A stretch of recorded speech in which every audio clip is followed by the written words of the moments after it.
കർത്താവായ യേശുക്രിസ്തുവിന്റെ നാമത്തിൽ എല്ലാവർക്കും സ്നേഹവന്ദനം അറിയിക്കുന്നു. കടന്നു വന്നിരിക്കുന്ന എല്ലാ പ്രിയപ്പെട്ടവരെ ഓർത്ത് ദൈവത്തെ സ്തുതിക്കുന്നു. കഴിഞ്ഞ 2-3 ആഴ്ചകളായിട്ട് നമ്മൾ യേശു കർത്താവിൻ്റെ ക്രൂസിനോട് ബന്ധപ്പെട്ട് സുവിശേഷങ്ങളിൽ രേഖപ്പെടുത്തിയിട്ടുള്ള വ്യക്തികളെക്കുറിച്ച് നമ്മൾ വായിക്കുകയായിരുന്നു. ഒന്നാമതായിട്ട് പീലാത്തോസിനെക്കുറിച്ച് ചിന്തിച്ചു. പിന്നീട് കയ്യഫാവും മഹാപുരോഹിതന്മാരും അല്ലെങ്കിൽ യഹൂദ ജനത്തിൻ്റെ പങ്ക്.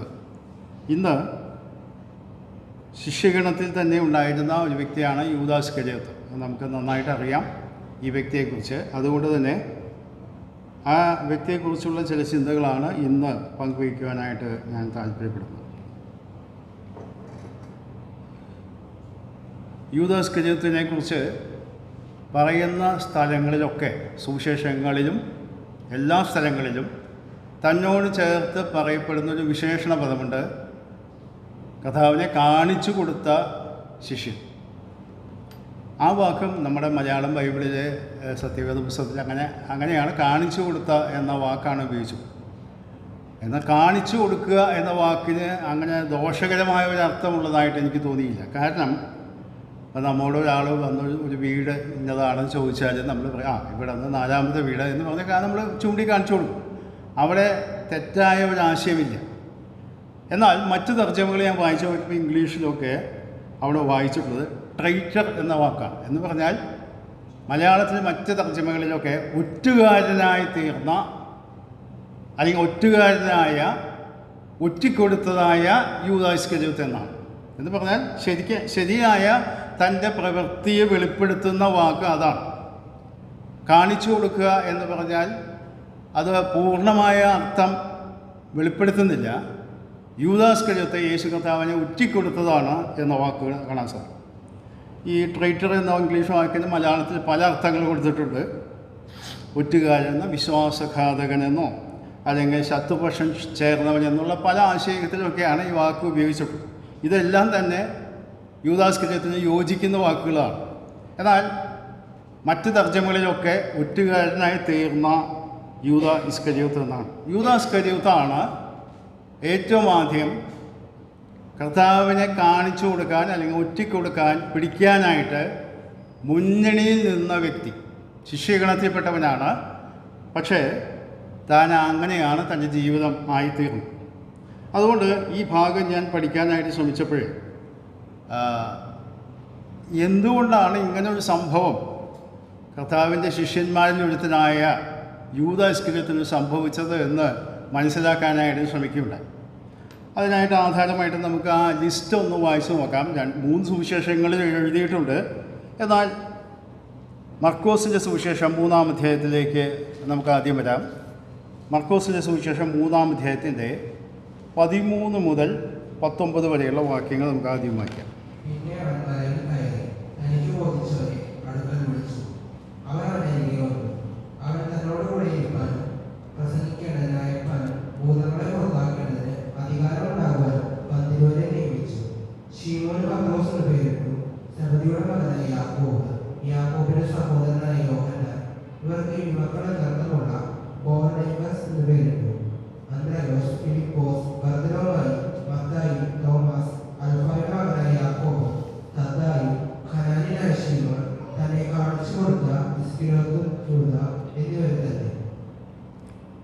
ഈ ശിഷ്യന്മാരെ തിരഞ്ഞെടുക്കുന്നതിന് മുൻപ് തലേ ദിവസം കർത്താവ് രാത്രി മുഴുവൻ പ്രാർത്ഥിച്ചുകൊണ്ടിരുന്നു എന്ന് മറ്റു സുവിശേഷങ്ങളിൽ വായിക്കുമ്പോൾ കാണാൻ സാധിക്കും. അപ്പോൾ വളരെ പ്രാർത്ഥനയോടുകൂടെ ഇവിടെ ഉപയോഗിച്ച് ഞാൻ മർക്കോസിൻ്റെ സുവിശേഷം വായിക്കാനുള്ള പ്രധാന കാരണം അവിടെ ഒരു പ്രത്യേക വാക്ക് നമുക്ക് കാണുന്നുണ്ട്. 13-ാം വാക്യത്തിൽ തനിക്ക് ബോധിച്ചവരെ എന്ന് പറഞ്ഞാൽ തനിക്ക് ഇഷ്ടപ്പെട്ട ഒരു വ്യക്തി കൂട്ടരെയാണ് തിരഞ്ഞെടുത്തത്. അപ്പോൾ ഇസ്കരിയോത്ത യൂദ മത്തായി സുവിശേഷം 10-ാം അധ്യായം വായിച്ചാൽ അവർക്ക് പല അധികാരങ്ങൾ കൊടുത്തതായിട്ട് അവരെ ദൈവരാജ്യത്തിൻ്റെ സുവിശേഷം അറിയിക്കാനായിട്ട് പറയുന്ന സമയത്ത് ഭൂതങ്ങളെ പുറത്താക്കണം, മരിച്ചവരെ ഉറപ്പിക്കണം, കുഷ്ഠരോഗികളെ ശുദ്ധമാക്കണം, അങ്ങനെ പല പല അധികാരങ്ങൾ കൊടുത്ത് വിട്ട ഗ്രൂപ്പിൽപ്പെട്ട വ്യക്തിയാണ് യൂദാസ് ഇസ്കരിയോത്ത്. വ്യക്തമായിട്ട് യൂദാസ് ഇസ്കരിയോത്ത് അതൊക്കെ ചെയ്തോ എന്ന് നമുക്ക് രേഖയില്ലെങ്കിൽ കൂടെ ആ കൂട്ടത്തിൽ താനും ഉണ്ടായിരുന്നു. അപ്പോൾ ഈ ഭാഗം ഞാൻ വായിച്ചപ്പോൾ യേശു കർത്താവിനെ ബോധിച്ചവരാണ് ഈ വ്യക്തികളൊക്കെ. എന്ന് പറഞ്ഞാൽ തൻ്റെ തിരഞ്ഞെടുപ്പിന് താൻ യോഗ്യരാണെന്ന് കണ്ട് തിരഞ്ഞെടുത്ത വ്യക്തിയാണ് യൂദാ ഇസ്കരിയോത്ത്. അപ്പോൾ ഞാൻ ഈ ഭാഗം വായിച്ചുകൊണ്ട് എൻ്റെ പരിസരത്തിലേക്ക് കടന്നു വന്നത്, യൂദാ ഇസ്കരിയോത്തിനെ തിരഞ്ഞെടുക്കാൻ കർത്താവ് എന്താണ് കാരണം? കർത്താവിൻ്റെ സർവജ്ഞാനത്തിൽ തനിക്കറിയാം ഇങ്ങനെയൊക്കെ കാര്യങ്ങൾ സംഭവിക്കും. കർത്താവിൻ്റെ വാക്കുകളിൽ തന്നെ തിരുവെഴുത്ത് നിവൃത്തിയാകേണ്ടതിന് ഇങ്ങനെയൊക്കെ സംഭവിക്കും എന്നൊക്കെ പറഞ്ഞതായിട്ട് നാം വായിക്കുന്നു.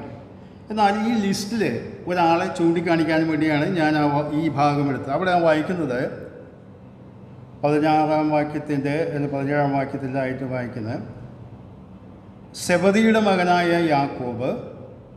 യാക്കോബിൻ്റെ സഹോദരനായ യോഹന്നാൻ അവർക്ക് ഇടിമക്കൾ എന്നർത്ഥമുള്ള ബോവനെർഗസ് എന്ന് പേരിട്ടു. അപ്പോൾ ശ്രദ്ധിക്കണം, ഈ തിരഞ്ഞെടുത്ത എല്ലാ വ്യക്തികളും എല്ലാം തികഞ്ഞവരൊന്നുമില്ല. യാക്കോബും യോഹന്നാനും മുക്കുവരാണ്. മാത്രമല്ല അവരുടെ പശ്ചാത്തലം അവിടെ വിവരിക്കുന്ന കർത്താവ് പറയുന്നത് അവർക്ക് ബോവനെർഗസ് എന്ന് പേരിട്ടു. എന്നാൽ ഇടിമക്കൾ, ഞാൻ മറ്റൊരു തർജ്ജമ വായിച്ചപ്പോൾ ഇടിമുഴക്കത്തിൻ്റെ മക്കൾ എന്ന് പറഞ്ഞാൽ അവരുടെ സ്വഭാവത്തിൻ്റെ പ്രത്യേകത പെട്ടെന്ന് പ്രതികരിക്കുകയും പ്രശ്നങ്ങളുണ്ടാക്കുകയും ചെയ്യുന്ന ഒരു സ്വഭാവ പ്രകൃതിയുള്ളവരാണ് യാക്കോബും യോഹന്നാൻ. അത് നമുക്ക് മനസ്സിലാകണമെങ്കിൽ മറ്റ് ചില വാക്യങ്ങൾ കൂടെ വായിക്കേണ്ടി വരും. ലൂക്കോസിൻ്റെ സുവിശേഷം 9-ാം അധ്യായത്തിൻ്റെ 51 മുതൽ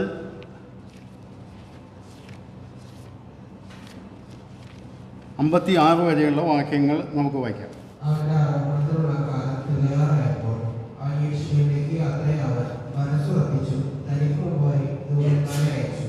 അവർ പോയി അവനായി വട്ടക്കോട്ടയെടുത്ത് ശമര്യരുടെ ഗ്രാമത്തിൽ ചെന്നു. എന്നാൽ അവൻ യെരൂശലേമിലേക്ക് പോകാൻ ഭാവിച്ചിരിക്കാൻ അവർ അവനെ കൈക്കൊണ്ടില്ല.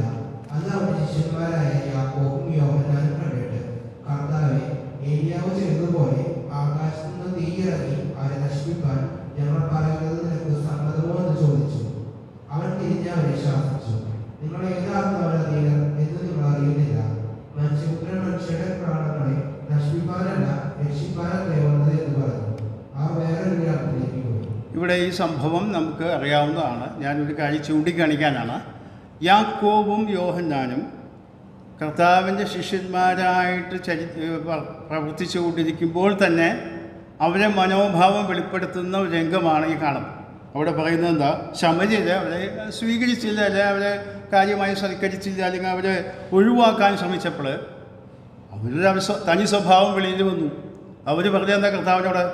ഏലിയാവ് ചെയ്തത് ആകാശത്ത് തീ ഇറങ്ങിയോട് നശിപ്പിക്കണം എന്ന് പറഞ്ഞാൽ പ്രതികാരത്തിൻ്റെ, പെട്ടെന്ന് പ്രതികരിക്കുന്ന, കോപിക്കുന്ന, ഇടിമുഴക്കത്തിൻ്റെ മക്കൾ എന്ന് മറ്റ് തർജ്ജമകളിൽ വായിക്കുന്ന പോലെ ആ അർത്ഥമുള്ള സ്വഭാവമുള്ള വ്യക്തികളാണ് യാക്കോബ് യോഹന്നാൻ.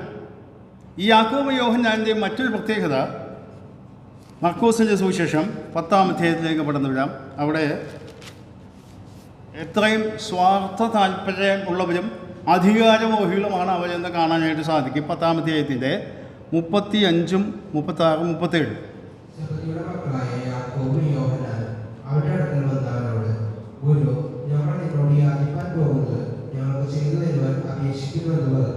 അവൻ അവരോട്, ഞാൻ നിങ്ങൾക്ക് എന്ത് ചെയ്തു തരുവാൻ നിങ്ങൾ ആഗ്രഹിക്കുന്നു എന്ന് ചോദിച്ചു. നിന്റെ മഹത്വത്തിൽ ഞങ്ങൾ ഒരുത്തൻ, നിന്റെ വലത്തും ഒരുത്തൻ ഇടത്തും ഇരിക്കാൻ വരം നൽകണം എന്ന് അവർ പറഞ്ഞു. മതി, അത്രയും മതി. ബാക്കിയുള്ള കാര്യങ്ങളൊക്കെ നമുക്കറിയാം. ഞാൻ ഒരു കാര്യം ചൂണ്ടിക്കാണിക്കാനാണ്. കർത്താവിൻ്റെ കൂടെ നടന്ന് കർത്താവിൻ്റെ ശുശ്രൂഷയുടെ ഏകദേശം അവസാന ഭാഗങ്ങളിലേക്ക് ആയിക്കൊണ്ടിരിക്കുന്ന സമയത്താണ് ഈ 2 ശിഷ്യന്മാർ കർത്താവിൻ്റെ അടുക്കൽ ചെന്ന് പറയുന്നത്, ഞങ്ങൾക്കൊരു വരം നൽകണം. എന്താ വരം? തേജസ്സിൽ അല്ലെങ്കിൽ മഹത്വത്തിൽ നിൻ്റെ ഇടത്തും വലത്തും ഇരിക്കാനുള്ള അവകാശം ഞങ്ങൾക്ക് നൽകണം. മറ്റാർക്കും എവിടെ വേണമെങ്കിൽ ആയിക്കോട്ടെ, അതൊന്നും കുഴപ്പമില്ല, ഞങ്ങൾക്ക് സീറ്റ് ഇപ്പോൾ തന്നെ റിസർവ് ചെയ്യണം ഇടത്തും വലത്തും. അപ്പോൾ എത്രയും സ്ഥാനമോഹികളും സ്വാർത്ഥരുമാണ് ഈ യാക്കോബ് യോഹന്നാൻ എന്ന് ചൂണ്ടിക്കാണിക്കാനാണ് ഞാൻ പറഞ്ഞത്.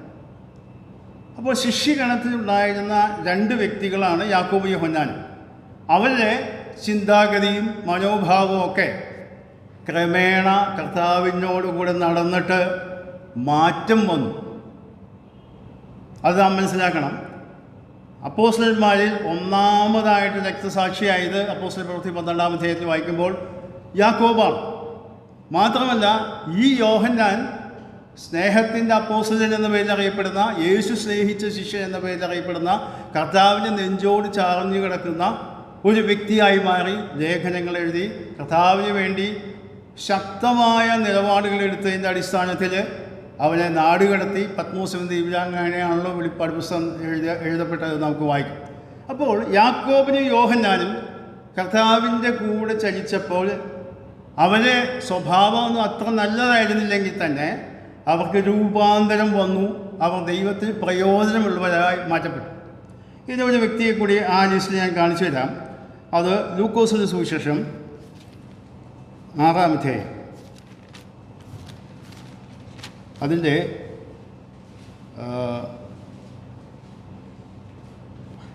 14, 15, 16.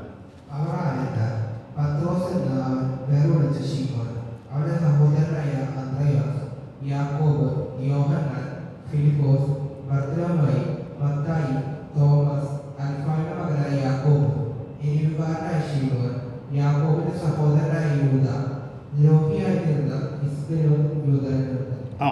ഇവിടെ ലൂക്കോസ് എഴുതുമ്പോൾ ഒരു കാര്യം ഒരു വ്യക്തിയെ പറയുന്നുണ്ട്.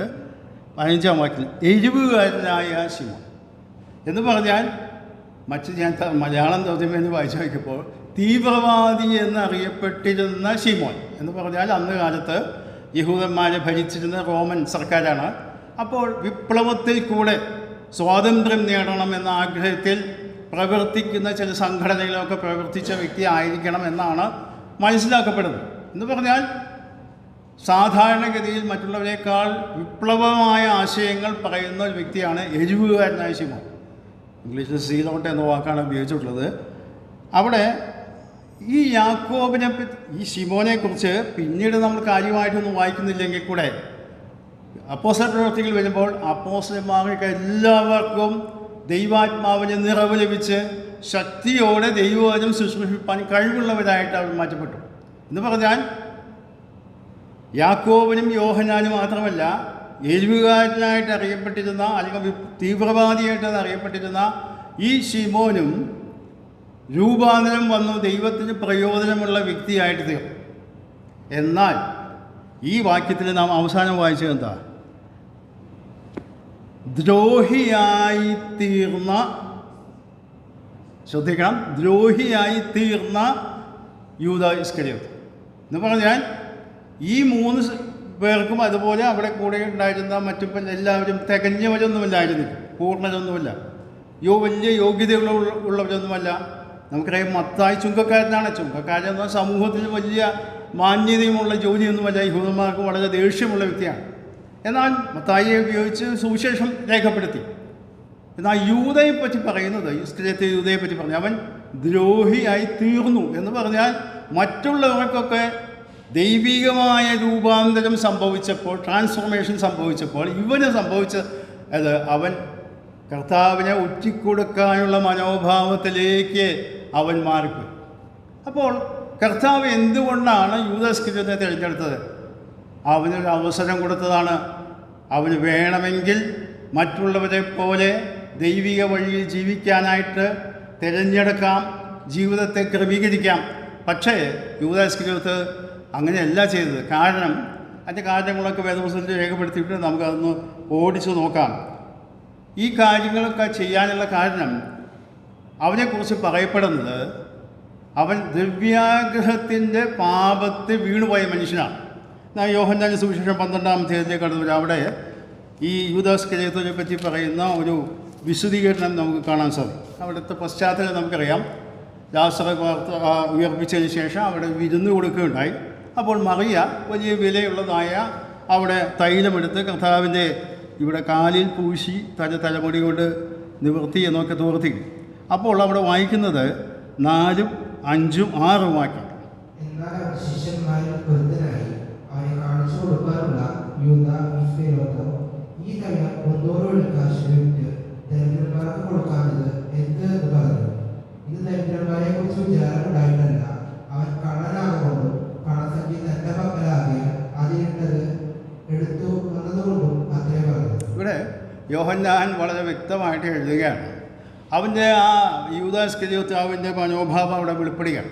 മറ്റ് മാർക്കോസ് സുവിശേഷം വായിക്കുമ്പോൾ വെറും ചെലവ് എന്ന് പറഞ്ഞാൽ അതിനെ പരിഹസിക്കുന്നതായിട്ടാണ് അന്ന് കർത്താവ് ശ്ലാഘിച്ചതായ ഒരു കാര്യത്തെ യൂദ കാണുന്നത് വെറും ചിലവാണ്. ഇത് ഈ കാശ് ഇവിടെ തൈലമൊക്കെ ഇത്രയും വിലയുള്ളത് ഇവിടെ ഒഴിച്ച് കളയണോ? ഇത് 300 രൂപയിലധികം പണത്തിന് വിറ്റാൽ ദരിദ്രന്മാരെ സഹായിക്കാം. അവൻ്റെ മനോഭാവം വെളിയിൽ വരുന്ന വാക്കുകൾ അതാണ്. എന്നാൽ ദൈവം അവൻ രേഖപ്പെടുത്തിയിട്ടുള്ളത് അവിടെ എഴുതിയ വളരെ വിചിത്രമായ ഒരു കാര്യമാണ് എഴുതിയുള്ളത്.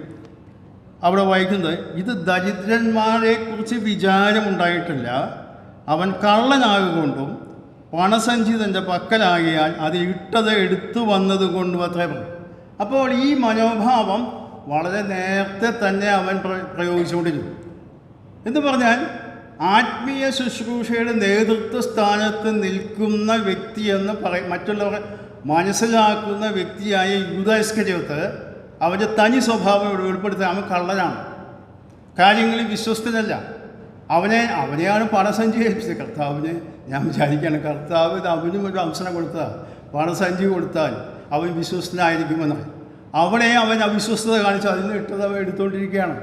അപ്പോൾ പണം എന്തെങ്കിലും കിട്ടാനുള്ള ഒരു മാർഗമായിട്ടാണ് ഈ പറഞ്ഞത്. ഇത് വിറ്റ് ദരിദ്രന്മാർക്ക് കൊടുക്കും. പലപ്പോഴും നമ്മളൊക്കെ മനസ്സിലാക്കണം, പല ആളുകളും ഇങ്ങനെ പല പല പ്രസ്താവനകളൊക്കെ നടത്തും. മറ്റുള്ളവരെ സഹായിക്കണം, മറ്റത് ചെയ്യണം, ഇത് ചെയ്യണം, അങ്ങനെ. എന്നാൽ ദുഷ്ടലാക്കോടുകൂടിയാണ് ചിലരൊക്കെ ചില കാര്യങ്ങൾ ചെയ്യുന്നത്. അത് പിന്നീട് വെളിപ്പെടും. കാരണം ഇവിടെ ഉള്ള പ്രശ്നം എന്ന് പറയുന്നത് പണത്തിൻ്റെതായ സ്വാധീനമാണ്, ദ്രവ്യാഗ്രഹമാണ് ഇവരുടെ പ്രശ്നം. ഇവിടെ ഈ കാര്യങ്ങളൊക്കെ ചെയ്യുമ്പോൾ കർത്താവ് അവിടെ വളരെ വ്യക്തമായിട്ട് പറയുന്നുണ്ട്, അവളെ വിടുക എന്ന് പറഞ്ഞ് അവളെ ശ്ലാഘിക്കുന്നതായിട്ടാണ് കാണുന്നത്. അപ്പോൾ യൂദാ ഇസ്കരിയോത്ത് തൻ്റെ സ്വഭാവത്തിൽ നിന്ന് യാതൊരു വ്യത്യാസം വരുത്തുവാൻ താല്പര്യമില്ലാതെ ആ രീതിയിൽ തന്നെ തുടർന്നുകൊണ്ടുവരും. അപ്പോൾ ഇതിൽ നിന്ന് നമുക്കൊരു കാര്യം കൂടി ചിന്തിക്കാനായിട്ട് ആഗ്രഹിക്കുകയാണ്. ആത്മീയ ശുശ്രൂഷകൾ നമ്മളെ ഏൽപ്പിക്കുമ്പോൾ വിശ്വസ്തരായിരിക്കണം, പ്രത്യേകിച്ച് പണത്തിൻ്റെ കാര്യത്തിൽ. നമുക്കറിയാം, തിമോഥെയോസിൻ്റെ ലേഖനം, തീത്തോസിൻ്റെ ലേഖനമൊക്കെ നമ്മൾ വായിക്കുമ്പോൾ സഭയുടെ നേതൃത്വത്തിലുള്ളവരെ കുറിച്ച് പറയുന്ന ഒരു പ്രത്യേക യോഗ്യതകൾ പറയും. പല യോഗ്യതകൾ പറയുന്നുണ്ട്. എന്നാൽ അതിൽ പ്രത്യേകിച്ച് പറയുന്ന ഒരു യോഗ്യത 2 ലേഖനങ്ങളിൽ നാം കാണാൻ സാധിക്കും. ഒന്ന് തിമോഥെയോസ് അതിൻ്റെ 3-ാം അധ്യായത്തിൻ്റെ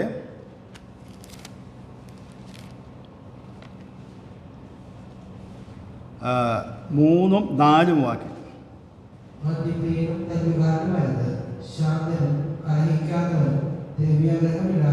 മതി, ദ്രവ്യാഗ്രഹമില്ലാത്തവൻ. ഇത് കഴിഞ്ഞ് ശുശ്രൂഷകന്മാരെ കുറിച്ച് പറയുന്നുണ്ട്. അവിടെ അതിൻ്റെ 11-ാമത്തെ വാക്യം, സോറി, അതിൻ്റെ 8-ാമത്തെ വാക്യം.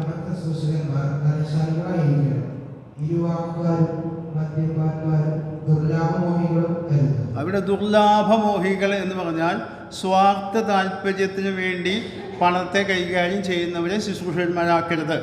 അതുപോലെ മൂപ്പന്മാരാകുന്ന കാര്യങ്ങൾ അവരെ ദ്രവ്യാഗ്രഹമില്ലാത്തവരായിരിക്കണം. ഇനി തീത്തോസിൻ്റെ ലേഖനത്തിലേക്ക് വരാം. തീത്തോസിൻ്റെ ലേഖനത്തിൽ ഇതേ ആശയം ഒന്ന് സൂചിപ്പിക്കുന്നതായിട്ട് കാണാൻ സാധിക്കും. തീത്തോസിൻ്റെ ലേഖനം അതിൻ്റെ 1-ാം അധ്യായത്തിൻ്റെ 7-ാം വാക്യം.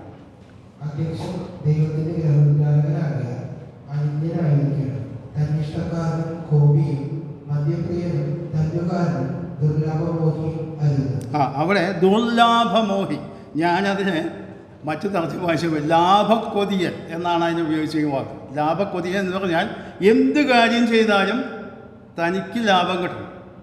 എന്ത് ആത്മീയ ശുശ്രൂഷ ചെയ്യാനായി അവനെ ഏൽപ്പിച്ചാലും തനിക്ക് ലാഭമുണ്ടാക്കണം, തനിക്ക് മെച്ചമുണ്ടാക്കണം, സാമ്പത്തിക നേട്ടമുണ്ടാക്കണം എന്നുള്ള മനോഭാവത്തിലുള്ള ഒരു ശുശ്രൂഷ രംഗത്തേക്ക് വരുന്ന വ്യക്തിയെക്കുറിച്ചാണ് ഇവിടെ കാണുന്നത്. അങ്ങനെയുള്ളവരെ പാടില്ല എന്ന് പറയും. 1 പത്രോസിൻ്റെ ലേഖനം 1 പത്രോസ് 5-ാം അധ്യായത്തിലും അതിൻ്റെ 2-ാം വാക്യം നമുക്ക് വായിക്കാം.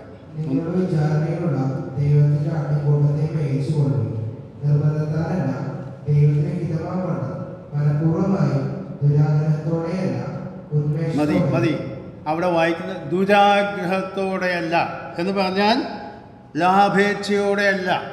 ലാഭേച്ഛയോടെ അല്ലാതെ പ്രവർത്തിക്കണം നേതാക്കന്മാരെന്ന് പത്രോസും പറയുന്നു. അപ്പോൾ കർത്താവ് ഈ കാര്യങ്ങളൊക്കെ നന്നായിട്ട് മനസ്സിലാക്കിയിട്ടുള്ള ആളായതുകൊണ്ടാണ് ലൂക്കോസിൻ്റെ സുവിശേഷം 12-ാം അധ്യായത്തിൽ കർത്താവ് ഒരു പ്രത്യേക സന്ദർഭത്തിൽ പറയുന്നുണ്ട്, സകല ദ്രവ്യാഗ്രഹവും ഒഴിഞ്ഞു സൂക്ഷിച്ചു കൊള്ളുവിൻ എന്ന് പറയുന്ന ഒരു വേദഭാഗമുണ്ട്. അതിൻ്റെ ലൂക്കോസ് സുവിശേഷം 12-ാം അധ്യായത്തിൻ്റെ 13 മുതൽ 15 വരെയുള്ള വാക്യം. ജ്ഞാനമായ അവകാശം പകുതി ചെയ്യുവാൻ എന്റെ സഹോദരനോട് കൽപ്പിച്ചാലും എന്ന് പറഞ്ഞു. അവനോട് അവൻ, മനുഷ്യ, എന്നെ നിങ്ങൾക്ക് ന്യായകർത്താവോ പങ്കിടുന്നവനോ ആക്കിയത് ആരെന്ന് ചോദിച്ചു. പിന്നെ അവരോട്, സകല ദ്രവ്യാഗ്രഹവും സൂക്ഷിച്ചൊഴിഞ്ഞുകൊള്ളി.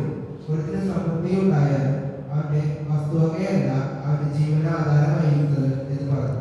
പലപ്പോഴും ഈ വേദഭാഗം നമ്മൾ വായിക്കുന്നത്, ഇതിൻ്റെ 16-ാം വാക്യം ഒരു ഉപമ വായിക്കുന്നതാണ് നമ്മൾ സാധാരണ വായിച്ച് പ്രസംഗങ്ങൾ കേൾക്കുന്നത്. എന്നാൽ ഇതിൻ്റെ പശ്ചാത്തലമാണ് ഈ മുമ്പ് പറഞ്ഞ വാക്യം. കർത്താവ് എന്തുകൊണ്ടാണ് ധനവാനായ ഒരു മനുഷ്യൻ, സമ്പത്തിൽ ആശ്രയിക്കുന്ന ഒരു മനുഷ്യനെക്കുറിച്ചൊക്കെ ഉപമ പറയാനുള്ള കാരണം അവിടെ ശ്രദ്ധിക്കുക. അവിടെ പറയുന്നത്, സഹോദരന്മാർ തമ്മിൽ വസ്തുതർക്കം ഉണ്ടായപ്പോൾ അവകാശം പങ്കുവയ്ക്കാൻ മധ്യസ്ഥനായിട്ട് നിൽക്കാൻ യേശു കർത്താവിനെ വിളിക്കുകയാണ്. ഇത് വളരെ ദുഃഖകരമായൊരു സാഹചര്യമാണ്. ഇവിടെ പലപ്പോഴും ക്രൈസ്തവ കോളത്തിലും ആത്മീയ രംഗത്തൊക്കെ ഈ പ്രശ്നങ്ങളുണ്ട്. ചിലപ്പോഴൊക്കെ സഹോദരന്മാർ തമ്മിൽ അവകാശ തർക്കങ്ങളുണ്ടാകാം. അത് അവരിൽ തന്നെ പരിഹരിക്കപ്പെടേണ്ടതാണ്. അല്ലാതെ കർത്താവിൻ്റെ അടുക്കിലേക്കോ ദൈവസഭയുടെ അടുക്കിലേക്കോ അല്ല കൊണ്ടുവരേണ്ടത്. ഇവിടെ ശ്രദ്ധിക്കുക, അവിടെ പറയുന്നത് 14-ാം വാക്യം, മനുഷ്യ, എന്നെ നിങ്ങൾക്ക് ന്യായകർത്താവോ പങ്കിടുന്നവനോ ആക്കിയതാര് എന്ന് പറഞ്ഞാൽ, ഭൗമിക കാര്യങ്ങൾ പങ്കുവെക്കാനായിട്ട്, വഴക്ക് തീർക്കാനായിട്ടുള്ള ദൗത്യമല്ല കർത്താവിൻ്റേത്.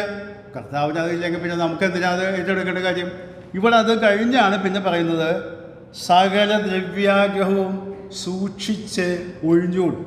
ഞാൻ തിമോഥെയോസ് ലേഖനത്തിൽ വായിക്കുന്നുണ്ട്, ദ്രവ്യാഗ്രഹം സകലവിധ ദോഷത്തിനും മൂലമാണ്. അപ്പോൾ ഇവിടെ നാം യൂദാസ്കര്യത്തിനെ കുറിച്ചാണല്ലോ ചിന്തിക്കുന്നത്. യൂദാസ്കര്യത്തിന് ഈ നിലയിലുള്ളതായ കാര്യങ്ങളൊക്കെ ഉണ്ട്. അപ്പോൾ ചില ആളുകൾ ഇത് ഈ വിമർശിക്കുന്ന ആളുകളുണ്ട്. എല്ലാ കാര്യത്തിലും വിമർശനം പറയുന്ന ആളുകൾ നമ്മൾ വിശ്വാസികളുടെ സമൂഹത്തിലത്തെ കാര്യമല്ല ഞാൻ പറഞ്ഞല്ല. യേശു കർത്താവ് എങ്ങനെയായാലും ഒറ്റിക്കൊടുക്കപ്പെടണം. പഴയ നിയമ തിരുവെഴുത്തുകളുണ്ട്. തിരുവെഴുത്ത് നിവൃത്തിയാകേണ്ടതിന് എന്ന് പറഞ്ഞുകൊണ്ടാണ് കർത്താവ് തന്നെ യോഹന്നാന്റെ സുവിശേഷം 17-ാം അധ്യായത്തിൽ പ്രാർത്ഥിക്കുന്ന സമയത്ത് വായിക്കുന്ന വാക്കുണ്ട്. പ്രാർത്ഥിക്കുന്ന വാക്യം 12-ാം വാക്യം, യോഹന്നാന്റെ സുവിശേഷം 17-ാം അധ്യായം 12-ാം വാക്യത്തിൻ്റെ അവസാന ഭാഗം.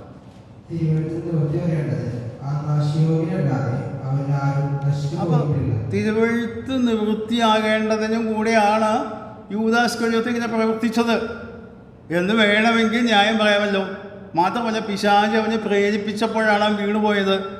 അല്ലാതെ ഇത്ര അധികം കുറ്റം പറയേണ്ട എന്ന് പറയുന്ന ആളുകളെയും കാണാൻ സാധിക്കും. ഇതെന്താ ഒരു കാര്യം മനസ്സിലാക്കണം. ഇത് ചിന്തിക്കുമ്പോഴേ യേശു കർത്താവിൻ്റെ കാര്യം നാം ചിന്തിച്ചാൽ, യേശു കർത്താവ് ഈ ഭൂമിയിലേക്ക് മനുഷ്യനായി അവതരിക്കുന്നതിന് നൂറ്റാണ്ടുകൾക്ക് മുമ്പ് പ്രവചിക്കപ്പെട്ടിരുന്നു. താൻ ശാപകരമായ മരണം അനുഭവിക്കണം. അപ്പോൾ എന്താ ചെയ്യുക? അങ്ങനെയൊക്കെ തിരുവെഴുത്ത് എഴുതപ്പെട്ടതല്ലേ, ഞാൻ മരിക്കാതെ നിവൃത്തിയില്ല എന്ന് പറഞ്ഞല്ല കർത്താവ് വന്നത്. നമുക്ക് മനസ്സിലാക്കണം, കർത്താവ് വന്നത് സ്വമേധയാ ക്രൂശിക്കപ്പെടുവാൻ തയ്യാറായിട്ടാണ്. അതുകൊണ്ടാണ് പൗലോസ് പറയുന്നത്, എന്നെ സ്നേഹിച്ച് എനിക്ക് വേണ്ടി തന്നെത്താൻ ഏൽപ്പിച്ചു കൊടുത്തത്. പഴയ നിയമ തിരുവെഴുത്തുകളുടെ പൂർത്തീകരണമാണ്, പിതാവിൻ്റെ ഹിതമാണ് നിർവഹിക്കുന്നതെങ്കിൽ തന്നെ മനഃപൂർവ്വം താൻ അതിനുവേണ്ടി നല്ല ഒരു കാര്യത്തിന് വേണ്ടി തന്നെ തയ്യാറാക്കി. എന്നാൽ യൂദാസ്കര്യോത്ത് ചെയ്തതോ തെറ്റായ കാര്യം ചെയ്യാൻ വേണ്ടി അതിനുവേണ്ടി തയ്യാറായി. നാം ഈ തിരുവെഴുത്ത് വായിക്കുമ്പോൾ മനസ്സിലാക്കേണ്ടത്, പഴയ നിയമ തിരുവെഴുത്തുകൾ അങ്ങനെ ഉണ്ട് എന്നുള്ളത് ശരിയാം. യൂദാ ഇസ്കര്യോത്ത് ചെയ്യണമെന്ന് എവിടെയെങ്കിലും എഴുതിയിട്ടുണ്ടായി? ഒരു സ്ഥലത്തും അങ്ങനെ എഴുതിയിട്ടില്ല. യൂദാ ഇസ്കര്യോത്ത് മനഃപൂർവ്വം ആ കാര്യം തിരഞ്ഞെടുക്കുകയും ചെയ്തതുമാണ് എന്ന് കാണാൻ സാധിക്കും. കാരണം അവൻ്റെ സ്വഭാവത്തിന് കർത്താവിൻ്റെ കൂടെ നടന്നുകൊണ്ട് യാതൊരു വ്യത്യാസവും വന്നില്ല. യോഹന്നാന്റെ സുവിശേഷം 12-ാം അധ്യായത്തിൽ ഞാൻ വായിക്കുന്നത്, അവൻ കള്ളനാണ്, അവൻ ഏൽപ്പിച്ച കാര്യങ്ങളിൽ വിശ്വസ്തനായില്ല. പിന്നെയും നാം വായിക്കുന്നത് മത്തായി സുവിശേഷം 28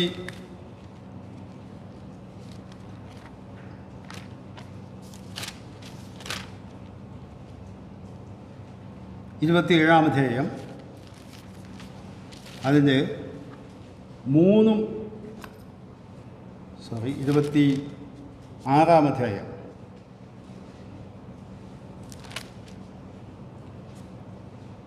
26-ാം അധ്യായത്തിൽ 14 മുതൽ 16 വരെയുള്ള വാക്യം. അന്ന് പന്തിരുവരിലൊരുത്തനായ യൂദ ഇസ്രായേൽക്കാർ മഹാപുരോഹിതന്മാരുടെ അടുക്കൽ ചെന്നു. നിങ്ങൾ എന്തു തരും? ഞാൻ അവനെ കാണിച്ചു തരാം എന്ന് പറഞ്ഞു. അവർ അവന് 30 വെള്ളിക്കാശ് തൂക്കിക്കൊടുത്തു. അന്നു മുതൽ അവനെ കാണിച്ചു കൊടുക്കാൻ അവൻ തക്കമന്വേഷിച്ചു പോന്നു. ഇപ്പോൾ ഇവിടെ ഇതാ ദൈവവചനം വളരെ വ്യക്തമായിട്ട് പറയുകയാണ്, ഇത് സാധാരണഗതിയിൽ യഹൂദന്മാർ വേണം മുൻകൈയെടുത്ത് കർത്താവിനെ എങ്ങനെ പിടിക്കാം എന്ന് അന്വേഷിക്കാനായിട്ട്. എന്നാൽ ഇവിടെ സ്വമേധയാ യഹൂദന്മാരുടെ നേതാക്കന്മാരെ അല്ലെങ്കിൽ മഹാപുരോഹിതന്മാരെ അടുത്തെന്ന് പറയാം, നിങ്ങൾ എന്ത് തരും? വില പേശുന്ന ഒരു യൂദ ഇസ്കരിയോത്ത് അവിടെ പറയുന്നത്, ഞാൻ അവനെ കാണിച്ചു തരാം, നിങ്ങൾക്ക് പിടിക്കാൻ സൗകര്യത്തിൽ ഞാൻ അവനെ കാണിച്ചു തരാം. ഇത് ഒരു കാര്യം കൂടി നാം മനസ്സിലാക്കണം. ശിഷ്യന്മാരുടെ കൂട്ടത്തിൽ നടക്കുന്ന യേശുവിനെ പെട്ടെന്ന് തിരിച്ചറിയാവുന്ന വേഷവിധാനങ്ങളോ ഇന്ന് നാം കാണുന്ന പാരമ്പര്യ സഭകളിലുള്ള ആത്മീയ നേതൃത്വമൊക്കെ പ്രത്യേക വേഷവിധാനങ്ങളോടുകൂടിയാണല്ലോ നടക്കുന്നത്. അവരെയൊക്കെ കണ്ടാൽ തന്നെ തിരിച്ചറിയാം ഇന്ന പദവികളുള്ളവരാണ് എന്നുള്ളത്. എന്നാൽ കർത്താവ് തന്നെ ശിഷ്യന്മാരോടുകൂടി നടക്കുമ്പോൾ പെട്ടെന്ന് പരിചയമില്ലാത്തവർക്ക് തിരിച്ചറിയാൻ കഴിയില്ല. അവരുടെ കൂട്ടത്തിൽ ഒരാളായിട്ട് മറ്റുള്ളവർക്ക് കാണാം. അതുകൊണ്ട് യേശുവിനെ തന്നെ പിടിക്കാനായിട്ട് കാണിച്ചു കൊടുക്കണം എന്നുള്ളതാണ് ഇവിടെ യൂദ പറയുന്നതായിട്ട്. അവിടെ പറയുന്നത്, ഞാൻ അവനെ കാണിച്ചു തരാം എന്ന് പറഞ്ഞിട്ട് അവർ അവന് 30 വെള്ളിക്കാശ് തൂക്കിക്കൊടുത്തു. 30 വെള്ളിക്കാശ് ഒരു അടിമയുടെ വിലയാണ് എന്നാണ് ഞാൻ മനസ്സിലാക്കുന്നത്. അന്നു മുതൽ അവനെ കാണിച്ചു കൊടുക്കാൻ അവൻ തക്കമന്വേഷിച്ചു പോകും എന്ന് പറഞ്ഞാൽ അവൻ്റെ സ്വഭാവം ഫ്രം ബേർഡ് ടു വേഴ്സ്, ഇംഗ്ലീഷിൽ അങ്ങനെ പറയും, വളരെ മോശത്തിൽ നിന്ന് വളരെ അധമമായ രീതിയിലേക്ക് മാറിക്കൊണ്ടിരിക്കുകയാണ്.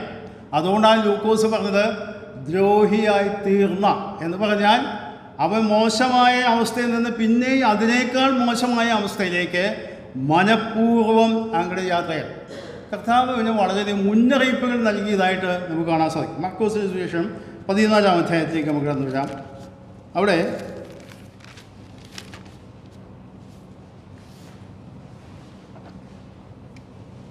14-ാം അധ്യായത്തിൻ്റെ 17 മുതൽ 21 വരെയുള്ള വാക്യം വായിക്കാം. സന്ധ്യയായപ്പോൾ ഞാൻ പന്തിരുവരോട് കൂടെ വന്നു. അവർ ഇരുന്ന് ഭക്ഷിക്കുമ്പോൾ യേശു, നിങ്ങളിലൊരുവൻ എന്നോട് കൂടെ ഭക്ഷിക്കുന്നവൻ തന്നെ എന്നെ കാണിച്ചു കൊടുക്കും എന്ന് ഞാൻ സത്യമായിട്ട് നിങ്ങളോട് പറയുന്നു എന്ന് പറഞ്ഞു. അവർ ദുഃഖിച്ചു. ഓരോരുത്തർ ഞാനോ എന്ന് അവരോട് ചോദിച്ചു തുടങ്ങി. അവൻ അവരോട്, പന്തിരുവരിലൊരുവൻ എന്നോട് കൂടെ താഴത്തിൽ കൈമുക്കുന്നവൻ തന്നെ. മനുഷ്യപുത്രൻ പോകുന്നത് തന്നെക്കുറിച്ച് എഴുതിയിരിക്കുന്നത് പോലെ തന്നെ സത്യം. മനുഷ്യപുത്രനെ കാണിച്ചു കൊടുക്കുന്ന മനുഷ്യനോ അയ്യോ കഷ്ടം, ആ മനുഷ്യൻ ജനിക്കാതിരുന്നുവെങ്കിൽ അവന് കൊള്ളായിരുന്നു എന്ന് പറഞ്ഞു. ഇത് യൂദാസ്കര്യത്തിനെ ഇരുത്തിക്കൊണ്ട് യൂദാസ്കര്യത്തിനെ ചൂണ്ടിക്കാണിച്ചുകൊണ്ട് പറയുന്നതാണ്. ആ മനുഷ്യൻ ജനിക്കാതിരുന്നെങ്കിൽ അവന് നന്നായിരുന്നു എന്നാണ്, അവന് കൊള്ളായിരുന്നു എന്നാണ് പറയുന്നത്. എന്ന് പറഞ്ഞാൽ അത്രയും മുന്നറിയിപ്പുകൾ വ്യക്തമായി കിട്ടിയിട്ടും പിന്നെയും തെറ്റിൽ നിന്ന് തെറ്റിലേക്ക് യാത്ര ചെയ്യുന്ന ഈ യൂദാസ്കര്യത്തിനെയാണ് കാണുന്നത്. ഇവിടെ നാം കാണുന്നത് മറ്റു സുവിശേഷങ്ങൾ വായിച്ചു കഴിയുമ്പോൾ കർത്താവ് അവനവിടെ ആ അപ്പകണ്ണം, അത് തിരുവത്താഴമല്ല, പെസഹ പെരുന്നാളിൻ്റെ ഭക്ഷണമാണ് കഴിച്ചുകൊണ്ടിരുന്നത്, എടുത്ത് കയ്യിൽ കൊടുത്ത് അവൻ്റെ കയ്യിൽ കൊടുക്കുന്നത് പറയും, ഞാൻ അപ്പകണ്ണം കൊടുക്കുന്നവൻ തന്നെയാണ് എന്നെ കാണിച്ചു കൊടുക്കാൻ പോകുന്നത് അല്ലെങ്കിൽ ഒറ്റ കൊടുക്കാൻ പോകുന്നത് എന്ന് പറഞ്ഞ് യൂദയ്ക്ക് കൊടുക്കുന്നു. ശിഷ്യന്മാർക്കൊന്നും കൃത്യമായിട്ട് കാര്യങ്ങൾ മനസ്സിലാക്കാൻ കഴിയുന്നില്ല എന്ന് നാം ഇത് മനസ്സിലാക്കണം. അതിൻ്റെ കാരണമൊക്കെ ഉണ്ട്. അത് പിന്നീട് നാം ചില ക്ലാസ്സുകൾ മുമ്പോട്ട് പോകുമ്പോൾ എന്തുകൊണ്ടാണ് ശിഷ്യന്മാർക്ക് ഇതൊന്നും വേണ്ടത്ര ഗൗരവമായിട്ട് കൃത്യമായി മനസ്സിലാക്കാൻ അപ്പോൾ കഴിയാഞ്ഞതിൻ്റെ കാരണങ്ങളൊക്കെ നാം ചിന്തിക്കുന്നതായിരിക്കും. എന്നാൽ ഇവിടെ നാം ഇത്രയും മനസ്സിലാക്കിയാൽ മതി, ശിഷ്യന്മാർക്ക് ഇതൊക്കെ പറഞ്ഞിട്ടും മനസ്സിലായി. യൂദാസ്കര്യത്തിന് മനസ്സിലാകാതിരിക്കുമോ? വ്യക്തമായിട്ട് പറയും. യോഹന്നാന്റെ സുവിശേഷം 13-ാം അധ്യായം, അവിടേക്കും ഒരു രംഗം നമ്മൾ കാണുന്നുണ്ട്. യോഹന്നാന്റെ സുവിശേഷം 13-ാം അധ്യായത്തിൻ്റെ 9, 10, 11 വാക്യം. അപ്പോൾ ശിമോൻ പത്രോസ്, കർത്താവേ, എന്റെ കാൽ മാത്രമല്ല കൈയും തലയും കൂടെ കഴുകണമേ എന്ന് പറഞ്ഞു. യേശു അവനോട്, കുളിച്ചിരിക്കുന്നവന് കാലല്ലാതെ കഴുകാൻ ആവശ്യമില്ല, അവൻ മുഴുവനും ശുദ്ധിയുള്ളവൻ. നിങ്ങൾ ശുദ്ധിയുള്ളവരാകുന്നു, എല്ലാവരും അല്ലാതാകും എന്ന് പറഞ്ഞു.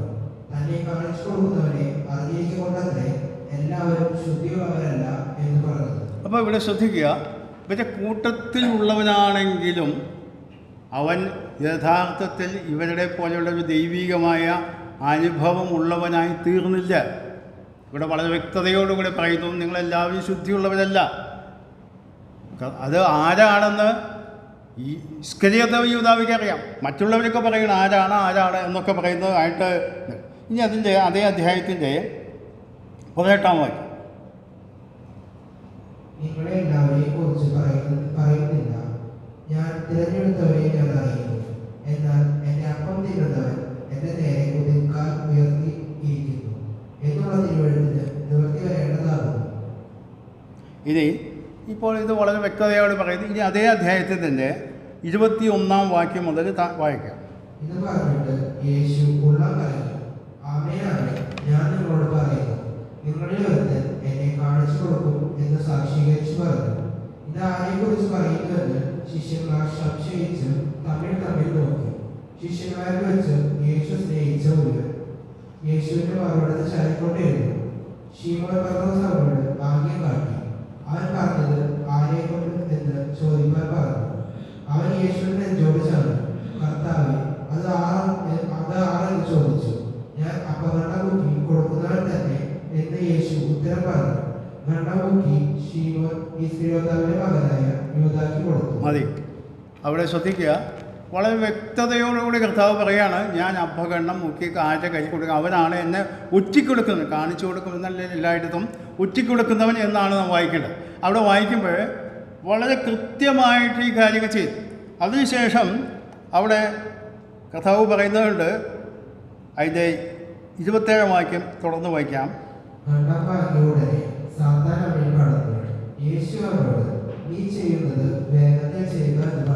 അപ്പോൾ ഇനി നീ ഏതായാലും തെറ്റായ മാർഗത്തിൽ നീ അവിഴി പോയിക്കോ, വേഗത്തിൽ ആ കാര്യം ചെയ്തോ എന്ന് പറഞ്ഞ് അവനെ പറഞ്ഞു വിടുമ്പോൾ ഒരു കൂസലുമില്ലാതെ, ഒരു കുറ്റബോധമില്ലാതെ, ഒരു മനസാക്ഷി കുത്തുമില്ലാതെ യൂദ അവിടെ നിന്ന് ഇറങ്ങിപ്പോയി.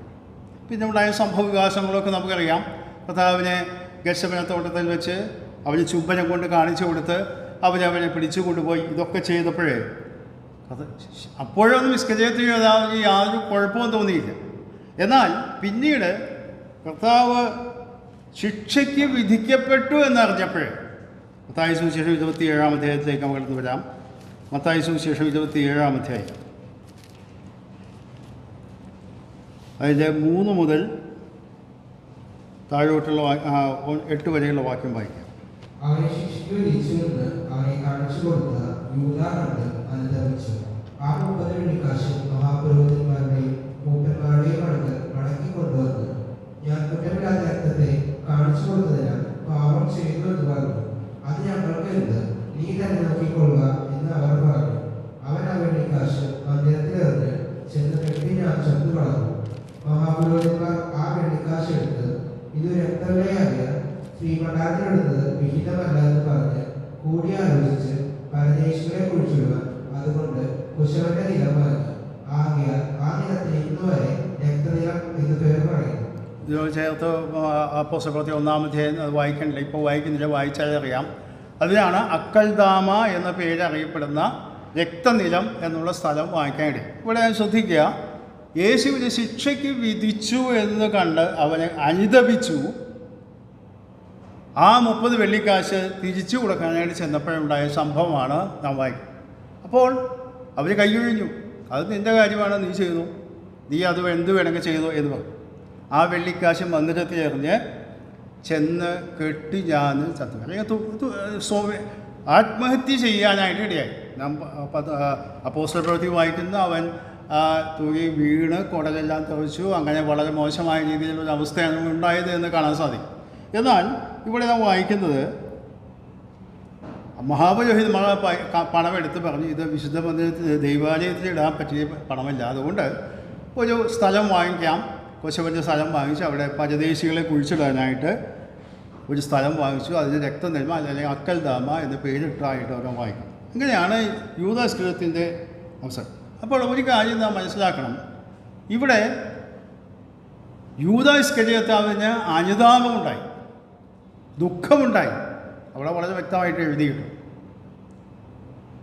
ഇംഗ്ലീഷിൽ രണ്ട് വാക്ക് ഉപയോഗിക്കും, റിമോഴ്സ് ആൻഡ് റിപ്പൻറ്റൻസ്. റിമോഴ്സ് എന്ന വാക്കിനർത്ഥം ഇതുപോലെ ദുഃഖമുണ്ടായി, അനുതാപമുണ്ടായി, ചെയ്ത് തെറ്റാണെന്ന് ബോധ്യമുണ്ടായി. എന്നാൽ അവന് മാനസാന്തരം ഉണ്ടായില്ല. കാരണം ഇവിടെ നാം മനസ്സിലാക്കേണ്ടത് ഇവൻ്റെ കുറ്റബോധം, ഏത് മനുഷ്യനും ചിലപ്പോൾ തെറ്റൊക്കെ ചെയ്തതിന് കുറ്റബോധമുണ്ടാവും. ആ കുറ്റബോധം തിരുത്തി ദൈവസന്നിധിയിൽ കടന്നു വന്ന് ഒരു മാനസാന്തരത്തെ അനുഭവത്തിലേക്ക് കടന്നു വരാനുള്ള സാഹചര്യം പോലും ഉണ്ടാകാതെ അവൻ അവിടെ അവസാനിക്കാനുണ്ടായി. നമുക്കറിയാം, പത്രോസും കർത്താവിനെ തള്ളി പറഞ്ഞതാണ്. പത്രോസും അതിദുഃഖത്തോടെ കരഞ്ഞു. പക്ഷേ യോഹന്നാൻ സുവിശേഷം 21-ാം അധ്യായം നാം വായിക്കുമ്പോൾ ഈ പത്രോസിനെ കർത്താവ് പിന്നീട് വ്യക്തിപരമായി ഇടപെട്ട് അവനെ തിരുത്തി കൊണ്ടുവന്ന് കർത്താവിൻ്റെ വേലയ്ക്ക് കൊണ്ടുവരാനുള്ള അവസരമുണ്ടായി. അവന് മാനസാന്തരപ്പെട്ട് പുനഃസ്ഥാപിക്കപ്പെടാനായിട്ടുള്ളൊരു അവസരം അവന് ലഭിച്ചു. എന്നാൽ യൂദയ്ക്ക് അങ്ങനൊരു അവസരം ലഭിച്ചില്ല. കാരണം മനഃപൂർവ്വം പാപം ചെയ്ത് തെറ്റിൽ നിന്ന് തെറ്റിലേക്ക് ആ ഡിഗ്രി കൂടി പോയിട്ട് അവന് ഒരു തരത്തിൽ തിരിച്ചു വരാൻ കഴിയാത്ത ഒരു അവസ്ഥാവിശേഷം ഇവിടെ ഉണ്ടായി. അപ്പോൾ നാം മനസ്സിലാക്കണം, നേതൃത്വത്തിൽ നിന്ന ഒരു വ്യക്തി, ഉത്തരവാദിത്തങ്ങൾ മറ്റുള്ളവരേക്കാൾ കൂടുതൽ ഉത്തരവാദിത്തങ്ങൾ കൈകാര്യം ചെയ്ത വ്യക്തി, മറ്റുള്ളവരുടെ കൂട്ടത്തിൽ നിന്ന് പല ശുശ്രൂഷകൾ ചെയ്ത വ്യക്തി, ഇവിടെ അവൻ്റെ മനോഭാവം എന്തായിരുന്നു എന്ന് കാണാൻ സാധിക്കും. അപ്പോൾ ഈ കാര്യം നാം ചിന്തിക്കുമ്പോൾ എന്തുകൊണ്ടാണ് ഇവനിങ്ങനെ സംഭവിക്കാൻ കാര്യം? 2 കൊരിന്ത്യർ 7-ാം അധ്യായം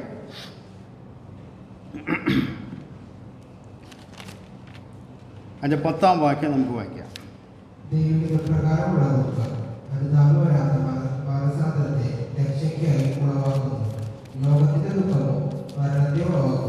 അപ്പോസ്തലൻ പൗലോസ് അത് കൊരിന്ത്യയിലുണ്ടായ 1 കൊരിന്ത്യർ 5-ാം അധ്യായത്തിൻ്റെ ദുർനടപ്പ് ആചരിച്ച ഒരു വ്യക്തി അവന് സഭയിൽ നിന്ന് നടപടിയെടുത്ത് പുറത്താക്കി. പിന്നീട് അവൻ മാനസാന്തരപ്പെട്ട് തിരിച്ചു വന്നപ്പോൾ ആ പശ്ചാത്തലത്തിൽ എഴുതുന്നതാണെങ്കിൽ കൂടെ ഒരു പൊതുപ്രമാണമായിട്ട് നമുക്കതിനെ കാണാൻ സാധിക്കും. അവിടെ വായിക്കുന്നത്, ദൈവഹിതപ്രകാരമുള്ള ദുഃഖം അനുതാപം വരാത്ത മാനസാന്തരത്തെ രക്ഷയ്ക്കായി ഉളവാക്കും. ഈ വാക്ക് മലയാളത്തിൽ അല്പം ആശയം വായിച്ചാൽ പെട്ടെന്ന് മനസ്സിലാക്കില്ല. ഞാനത് മറ്റൊരു തർജ്ജമ വായിച്ചപ്പോൾ അത് ഇങ്ങനെയാണ് എഴുതിയിരിക്കുന്നത്: ദൈവഹിതപ്രകാരമുള്ള ദുഃഖം രക്ഷാകരമായ പശ്ചാത്താപം ജനിപ്പിക്കുന്നു, അതിൽ ഖേദത്തിന് അവകാശമില്ല. അതാണ് ആ വാക്കിൻ്റെ അർത്ഥം. എന്നാൽ ലോകത്തിൻ്റെ ദുഃഖമോ മരണത്തെ ഉളവാക്കും. ഇവിടെയാണ് പത്രോസിൻ്റെയും യൂദയുടെയും മാനസാന്തരം അല്ലെങ്കിൽ അനുതാപത്തിൻ്റെ വ്യത്യാസം എന്ന് കാണാൻ സാധിക്കും. ഇവിടെ വായിക്കുന്നത്, ദൈവഹിതപ്രകാരമുള്ള ദുഃഖം മാനസാന്തരം വരുത്തി അവനെ തിരിച്ചു കൊണ്ടുവന്നതായിട്ട് പത്രോസിൻ്റെ കാര്യത്തിൽ കാണാൻ സാധിക്കും. എന്നാൽ ഇവൻ ലോകപ്രകാരമുള്ള ദുഃഖം അവനുണ്ടായി, അവനുണ്ടായത് അത് മരണത്തെ ഉളവാക്കി. എന്ന് പറഞ്ഞാൽ ഇത് വളരെ ഭയത്തോടു കൂടി നാം കാണേണ്ടതാണ്. യൂദാ ഇസ്കരിയോത്തിനെ പറ്റിയാണ് നാം ചിന്തിക്കുന്നതെങ്കിൽ തന്നെ വിശ്വാസ സമൂഹത്തിൽ പലപ്പോഴും പല തെറ്റുകളും പലതും ചെയ്തിട്ടും യാതൊരു കുറ്റബോധമില്ലാതെ മുമ്പോട്ട് പോയി. കുറച്ച് കഴിയുമ്പോൾ ചില സാഹചര്യങ്ങളുടെ സമ്മർദ്ദം മൂലമോ അല്ലെങ്കിൽ പ്രായമാകുമ്പോഴോ അല്ലെങ്കിൽ കുറേ കഴിയുമ്പോഴൊരു വീണ്ടും വിചാരമുണ്ടായിട്ട് അവന് ദുഃഖമുണ്ടാകും. ഞാൻ ചെയ്ത് തെറ്റായിപ്പോയി എന്നുള്ള ദുഃഖം മാത്രമേ ഉള്ളൂ, അല്ലാതെ മാനസാന്തരം ഉണ്ടായിട്ടില്ല. കാരണം മാനസാന്തരം ഉണ്ടായാൽ ദൈവവചനം പറയുന്നത് അങ്ങനെ കുറ്റബോധമുണ്ടായ വ്യക്തി ദൈവത്തോട് അത് ഏറ്റുപറഞ്ഞ് ഉപേക്ഷിക്കണം. മനുഷ്യരോട് എന്തെങ്കിലും ചെയ്തിട്ടുണ്ടെങ്കിൽ ആ കാര്യം അവിടെയും ഏറ്റുപറഞ്ഞ് നിരപ്പ് പ്രാപിക്കണം. പക്ഷെ പലരും പറയുന്നതെന്ന് അറിയുമോ? ദൈവം ക്ഷമിക്കും എന്ന് പറഞ്ഞ് ഞാൻ ദൈവത്തോട് ക്ഷമിച്ചില്ല. അതല്ല ദൈവത്തിൻ്റെ വ്യവസ്ഥ. അങ്ങനെയാണെങ്കിൽ പത്രോസ് ദുഃഖത്തോടെ കരഞ്ഞെങ്കിൽ കർത്താവിനെ സ്വീകരിക്കാമായിരുന്നല്ലോ. എന്തുകൊണ്ടാണ് കർത്താവിനെ തള്ളിപ്പറഞ്ഞ കർത്താവ് പത്രോസിനെ വ്യക്തിപരമായി ഇടപെട്ട് ആ കാര്യം തിരുത്തിയത്? നാം മനസ്സിലാക്കണം, ദൈവമക്കളായ നമുക്കും അബദ്ധങ്ങളൊക്കെ പറ്റാം, തെറ്റുപറ്റിയാൽ അത് കുറ്റബോധമുണ്ടായാൽ മാത്രം പോരാ, അതിന് മാനസാന്തരത്തിൻ്റെ അനുഭവം ഉണ്ടാകണം. ദൈവഹിതപ്രകാരമുള്ള മാനസാന്തരം ഉണ്ടാകണം. ഇവിടെ വായിക്കുന്നത്, ഇവിടെ എന്താ വായിക്കുന്നത്? കൊരിന്ത്യർ ദൈവഹിതപ്രകാരമുള്ള ദുഃഖം മാനസാന്തരത്തെ രക്ഷയ്ക്കായി ഉളവാക്കും എന്ന് പറഞ്ഞാൽ മാനസാന്തരം ഉണ്ടാകാത്ത ഒരു കുറ്റബോധം കൊണ്ട് ലോകമനുഷ്യർക്കും ഉണ്ടാകാതെ അത് മരണത്തിലേക്കാണ് ഉളവാക്കുന്നത്. എന്നാൽ ദൈവഹിതപ്രകാരമുള്ള ദുഃഖം അത് മാനസാന്തരത്തെ ഉളവാക്കും. ഇത് യൂദയുടെ കാര്യത്തിൽ സംഭവിച്ചില്ല എന്നാണ് നാം മനസ്സിലാക്കേണ്ടത്. അപ്പോൾ യൂദയുടെ ചരിത്രം ഞാനിങ്ങനെ പഠിച്ചുകൊണ്ടിരുന്ന സമയത്ത് എൻ്റെ ശ്രദ്ധയിലേക്ക് ഒരു വ്യക്തിയുടെ ചിത്രമാണ്. പഴയ നിയമത്തിൻ്റെ വ്യക്തിയാണ്. അത് 1 രാജാക്കന്മാരുടെ പുസ്തകം 21-ാം അധ്യായത്തിൻ്റെ 25-ാം വാക്യം. 1 രാജാക്കന്മാർ 21-25. എന്നാൽ യഹോവയ്ക്ക് ഇഷ്ടമായുള്ളത് ചെയ്യുവാൻ തന്നെത്താൻ വിട്ടുകളഞ്ഞ ആഹാബിനെ പോലെ ആരും ഉണ്ടായിട്ടില്ല. അവന്റെ ഭാര്യ ഈസബേൽ അവനെ അതിനായി ഉത്സാഹിപ്പിച്ചിരുന്നു. ആഹാബിൻ്റെ ചരിത്രവും ഈസബേലിൻ്റെ ചരിത്രമൊക്കെ നമുക്ക് നന്നായിട്ട് അറിയാം. ആഹാബിനെ കുറിച്ച് വിലയിരുത്തിക്കൊണ്ട് പറയുന്ന ഒരു വാചകം വളരെ ശ്രദ്ധേയമാണ്. ഞാൻ യൂദയസ്കൃതത്തിന് ചരിത്രം പഠിച്ചപ്പോൾ എൻ്റെ ശ്രദ്ധയിൽ കടന്നു വന്ന വാചകമാണത്. യഹോവയ്ക്ക് അനിഷ്ടമായുള്ളത് ചെയ്യുവാൻ തന്നെത്താൻ വിറ്റുകളഞ്ഞ ആഹാബ്. യൂദയസ്കൃതത്തിലും അതുപോലെ തന്നെയാണ് ചെയ്തത്. തെറ്റായ കാര്യം ചെയ്യുവാൻ തന്നെത്താൻ വിറ്റുകളഞ്ഞ മനുഷ്യനായിട്ടാണ് യൂദയസ്കൃതത്തിനെ കാണുന്നത്. ഇവിടെ ആഹാബിൻ്റെ ചരിത്രം എങ്ങനെയാണ് കാണുന്നത്? ആഹാബിനെ കുറിച്ച് പിന്നെ ഏലിയാവ് ആ കാര്യങ്ങളൊക്കെ ശിക്ഷ വിധിക്കുന്നത്, അവന് ദൈവിക ശിക്ഷയെക്കുറിച്ച് അവനോട് പറയുക, ആ നിലയിൽ കാര്യങ്ങൾ സംഭവിച്ചതായിട്ടൊക്കെ നാം കാണുന്നുണ്ട്. അവിടെ നാം മനസ്സിലാക്കേണ്ട കാര്യം, ആഹാബിനെ കുറിച്ച് ദൈവവചനം അവൻ്റെ ജീവിതത്തെ മുഴുവൻ വിലയിരുത്തിക്കൊണ്ട് പറയുകയാണ്,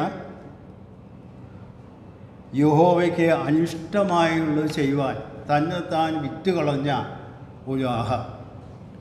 ഞാൻ ഈ യൂദയസ്കൃതത്തിനെ പറ്റി മനസ്സിലാക്കാനായിട്ട് വായിച്ചുകൊണ്ടിരുന്നപ്പോഴേ എൻ്റെ ശ്രദ്ധയിൽ കടന്നു. ഈ ഇസ്കര്യോത്ത് മരിച്ചെങ്കിലും അവനെക്കുറിച്ച് അവിടെ ഒരു ഓർമ്മയുണ്ട്. അക്കൽദാമ എന്ന് പറയുന്നൊരു സ്ഥലം അവൻ്റെ പേരിലാണ് അറിയപ്പെടുന്നത്. പരദേശികളെ കുഴിച്ചിടാനായിട്ടൊരു സ്ഥലമുണ്ടാക്കി. അവിടെ പരദേശികളെ കുഴിച്ചിടുമ്പോൾ അപ്പോൾ ആൾക്കാർ ചോദിക്കുന്നത്, എന്താ ഇവിടെ കൊണ്ടുവന്ന് കുഴിച്ചിടുക? അത് കർത്താവിൻ്റെ ഒരു ശിഷ്യനുണ്ടായിരുന്നല്ലോ, കർത്താവിന് ഒറ്റിക്കൊടുത്ത. അവൻ ഈ ഒറ്റിക്കൊടുത്ത പണം കൊണ്ട് അവൻ ദൈവാലയത്തിലേക്ക് ഇടാൻ കൊണ്ടുവന്ന് ചെന്നപ്പോൾ അത് സ്വീകാര്യമല്ല എന്ന് പറഞ്ഞു. ആ പണം കൊണ്ടാണ് ഇത് വാങ്ങിച്ചത് എന്ന് പറയുമ്പോൾ അവനെക്കുറിച്ച് ഉള്ള ഒരു ഇംപ്രഷൻ അല്ലെങ്കിൽ ആ ധാരണ നമുക്കറിയാം. ഞാൻ ഈ ഭാഗം ചിന്തിച്ചുകൊണ്ടപ്പോൾ പണ്ടൊരിക്കലും ഒരു ദൈവദാസൻ പറഞ്ഞൊരു കാര്യം എൻ്റെ മനസ്സിലേക്ക് കടന്നു. അദ്ദേഹം പറഞ്ഞ ഈ വിഷയമല്ല, മുടിയനായ പുത്രൻ്റെ ചരിത്രമൊക്കെ നമുക്ക് നന്നായിട്ട് അറിയാം. ലൂക്കോസിന് സുവിശേഷം 15-ാം അധ്യായത്തിൽ ആ കാര്യങ്ങളൊക്കെ നമുക്ക് രേഖപ്പെടും. ഈ മുടിയനായ പുത്രൻ വേദപുസ്തകത്തിൽ ആ വാക്ക് ഉപയോഗിച്ചിട്ടില്ല, എങ്കിൽ കൂടെ അങ്ങനെയാണ് അറിയപ്പെടുന്നത്. ധൂർത്തപുത്രനെന്നോ എങ്ങനെയൊക്കെ പറയാം. അവൻ മാനസാന്തരപ്പെട്ടു, പിതാവിൻ്റെ അടുക്കിലേക്ക് വന്നു, അവനെ സ്വീകരിച്ചു. പക്ഷേ ഇപ്പോഴും ആളുകൾ പഠിപ്പിക്കുന്നത് എന്താ? മുടിയനായ പുത്രൻ്റെ കഥ, മുടിയനായ പുത്രൻ്റെ കഥ എന്ന് പറഞ്ഞാൽ അദ്ദേഹം പറയാണ്, ഒരു ചീത്തപ്പേര് വീണാൽ അത് എളുപ്പമല്ല പോകാനായിട്ട്. വർഷങ്ങൾ കഴിഞ്ഞു, നൂറ്റാണ്ടുകൾ കഴിഞ്ഞു. ഇന്ന് നമുക്കറിയാം, ഭാഷയിൽ ഏത് ഭാഷയിലായാലും യൂദായിസ്കര്യോത്തിനെ കുറിച്ച് ഒരു ഇഡിയം അല്ലെങ്കിൽ ഒരു ഫ്രേസ് ഭാഷാ പ്രയോഗമായിട്ട് അത് ഇപ്പോഴും നിലനിൽക്കുകയാണ്.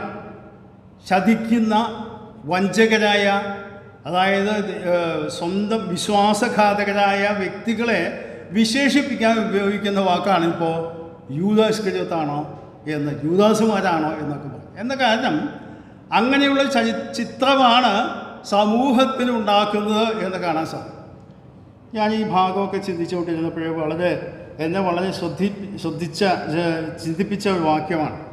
ഇത് നമ്മുടെ ജീവിതത്തോടെ എങ്ങനെ ബന്ധപ്പെടുത്താം? നമ്മളിതൊക്കെ യൂദായിസ്കര്യോത്തിനെ പറ്റി പറയുന്നുണ്ട്, ശരിയാണ്. നമ്മുടെ ജീവിതത്തെക്കുറിച്ച് എങ്ങനെ ചിന്തിക്കാം?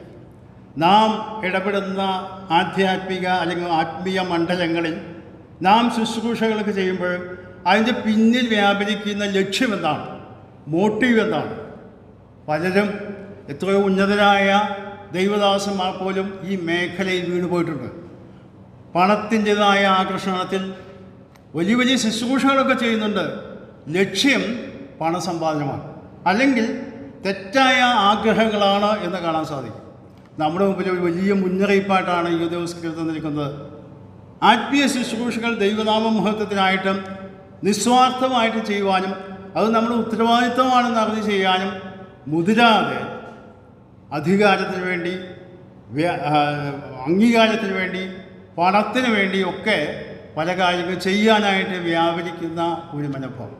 ഞാൻ പറഞ്ഞല്ലോ, ശിഷ്യന്മാരുടെ കൂട്ടത്തിൽ അങ്ങനെയുള്ള ആളുകൾ ഉണ്ടായിരുന്നു. യാക്കോബും യോഹന്നാനും അവർക്ക് മാറ്റം വന്നു. ശിമോന് മാറ്റം വന്നു. അവൻ വിപ്ലവകാരിയായിരുന്നു, തീവ്രവാദി എന്നറിയപ്പെട്ടിരുന്ന വ്യക്തിയാണ്. പക്ഷേ അവനൊക്കെ മാറ്റം വന്നു. എന്നാൽ യൂദയെക്കുറിച്ച് എഴുതിയിരിക്കുന്നത് അവൻ ഒറ്റുകാരനായി തീർന്ന, അല്ലെങ്കിൽ ഒറ്റുകാരനായി മാറിയ എന്ന് വേണമെങ്കിൽ പറയാം, മാറിയ യൂദ ഇസ്കരിയോത്ത്. നമ്മുടെ ജീവിതമൊക്കെ നമ്മൾ കർത്താവിൻ്റെ സന്നിധിയിൽ വിലയിരുത്തപ്പെടുമ്പോൾ എങ്ങനെയായിരിക്കും?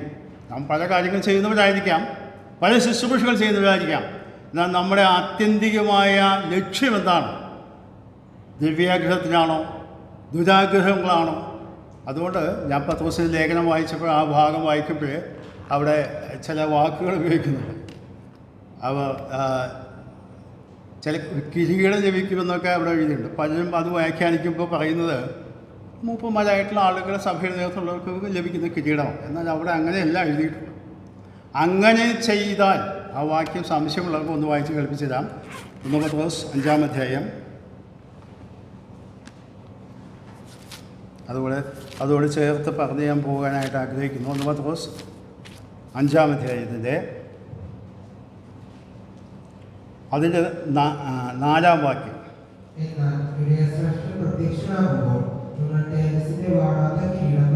അവിടെ ശ്രദ്ധിക്കുക. എന്നാൽ അത് മറ്റ് തർജ്ജമയിൽ വായിച്ചപ്പോൾ അതിന് മുൻപ് പറഞ്ഞിട്ടുള്ളത് കാര്യങ്ങൾ അങ്ങനെ ചെയ്താൽ എന്നാണ്. അല്ലെങ്കിൽ അതായത് മൂപ്പന്മാരായി സഭയുടെ നേതൃത്വമുണ്ട് എന്നൊറ്റ അടിസ്ഥാനത്തിലല്ല ആ കിരീടം നൽകുന്നത്. വിടയശേഷം പ്രത്യക്ഷനാകുമ്പോൾ ആ നിലയിൽ കാണപ്പെടുന്ന വ്യക്തികൾക്ക് ആ കിരീടം ലഭിക്കുമെന്നാണ് അവിടെ എഴുതിയിട്ടുള്ള ആശയം. എന്നാൽ എന്നാണ് മലയാളത്തിൽ എഴുതിയിട്ടുള്ളൂ. അങ്ങനെയല്ല അതിൻ്റെ ആശയം. അങ്ങനെ ആയാൽ എന്നാണ്. അതായത് മുൻ പറഞ്ഞ കാര്യങ്ങളിൽ ദിവ്യാഗ്രഹമില്ലാത്തവനും മാതൃകയായിട്ടുള്ളവനും ഒക്കെയുള്ള ആ വ്യക്തിയെക്കുറിച്ചാണ് അവിടെ പറയുന്നത്. അങ്ങനെ ആയാലാണ് ജീവകിരീടം വാഗ്ദത്തം ചെയ്തിട്ടുള്ളത്. അല്ലാതെ മുപ്പനാണ് എന്ന് പറഞ്ഞ് മറ്റുള്ളവർ അംഗീകരിച്ചു കൂടെ നടന്നു കാര്യങ്ങളൊക്കെ ചെയ്തതിനൊന്നും ജീവകിരീടം ലഭിക്കുമെന്നല്ല വേദപുസ്തകം പഠിപ്പിക്കുന്നത്. വ്യക്തമായിട്ട് പറയണം, അങ്ങനെ ആയാൽ മാത്രമേ ജീവകിരീടം ലഭിക്കുകയുള്ളൂ. അഥവാ നമ്മെക്കുറിച്ചൊക്കെ ജീവിതത്തിൻ്റെ കുറിച്ച് നാം എന്ത് ശുശ്രൂഷ ചെയ്യുന്നു എന്നതിൻ്റെ അടിസ്ഥാനത്തിലല്ല, എന്ത് ഉദ്ദേശത്തോടു കൂടെ ദൈവം നമ്മുടെ ശുശ്രൂഷകളെ വിലയിരുത്തുന്നു എന്ന് മനസ്സിലാക്കിക്കൊണ്ട് വേണം നമ്മുടെ ശുശ്രൂഷ ചെയ്യുവാൻ. യൂദ നമ്മുടെ മുമ്പിൽ ഭയനിർദ്ദേശമാണ്.